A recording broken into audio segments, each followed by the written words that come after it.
খুলনার তেরোখাদা উপজেলার হাড়িখালী সাচিয়াদা অত্যন্ত গুরুত্বপূর্ণ এই সড়কটি বিভিন্ন স্থানে মাটি ও পিচ রাস্তা ভেঙে খালের পানিতে মিশে যাচ্ছে।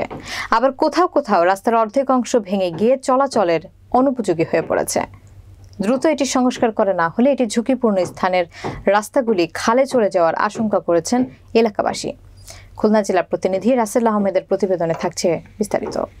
খুলনার তেরোখাদা উপজেলার হাড়িখালী সাচিয়াদাহ অত্যন্ত গুরুত্বপূর্ণ এই সড়কটি গোপালগঞ্জ মোল্লাহাট সহ বিভিন্ন জেলা উপজেলায় যোগাযোগের একমাত্র সড়ক হওয়ায় ব্যাপক চাপ রয়েছে। সড়কটিতে যাত্রীবাহী বাস চলাচল করে না, সে কারণে সিএনজি, লেগুনা, ভ্যান, ইজি বাইক সহ ছোট যানবাহনের অবাধ চলাচল রয়েছে। এছাড়াও এই এলাকার কৃষকের উৎপাদিত সবজি ও বিভিন্ন ধরনের ফসল মাঝারি ধরনের পিকআপ ভ্যান গাড়ি যোগে ঢাকা সহ বিভিন্ন শহরে পৌঁছানো হয়। ভোর থেকে গভীর রাত পর্যন্ত এই রাস্তায় জনসাধারণের চলাচল। রাস্তার বিভিন্ন স্থানে ভেঙে যাওয়ায় এখন নির্বিঘ্নে চলাচল ঝুঁকি হয়ে দাঁড়িয়েছে। এলাকাবাসী জানান, টানা 4 দিনের বৃষ্টিতে এই পরিস্থিতির সৃষ্টি হয়েছে। রাস্তা ভেঙে ভয়াবহ পরিস্থিতি সৃষ্টি হয়েছে। দ্রুত এটি সংস্কার না হলে বড় ধরনের দুর্ঘটনা ঘটতে পারে বলে আশঙ্কা তাদের।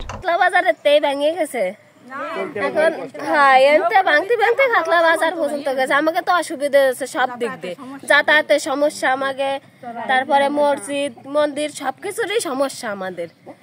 এই জায়গা ব্রিজের কাজ বন্ধ হয়ে রয়েছে, এখন আবার এই জায়গা রাস্তা অর্ধেকের বেশি ভেঙে গেছে, এখন গাড়ি ঘোড়া যাত্রী বিশাল কষ্ট হচ্ছে। এই জায়গায় পাশে একটা মসজিদ, ইপারের লোক মসজিদে যাচ্ছে আসতেছে, এখান থেকে যে বৃষ্টির সময় এমন ভাঙ্গন দিয়েছে, আমাকে বিশাল অসুবিধা আছে। অনেক অন্ধকারে সাইকেল গাড়ি নিয়ে এর ভিতরেও চলে গেছে। নৌকাডুবি থেকে প্রায় পাতলা পর্যন্ত 3 কিলোমিটার পথ।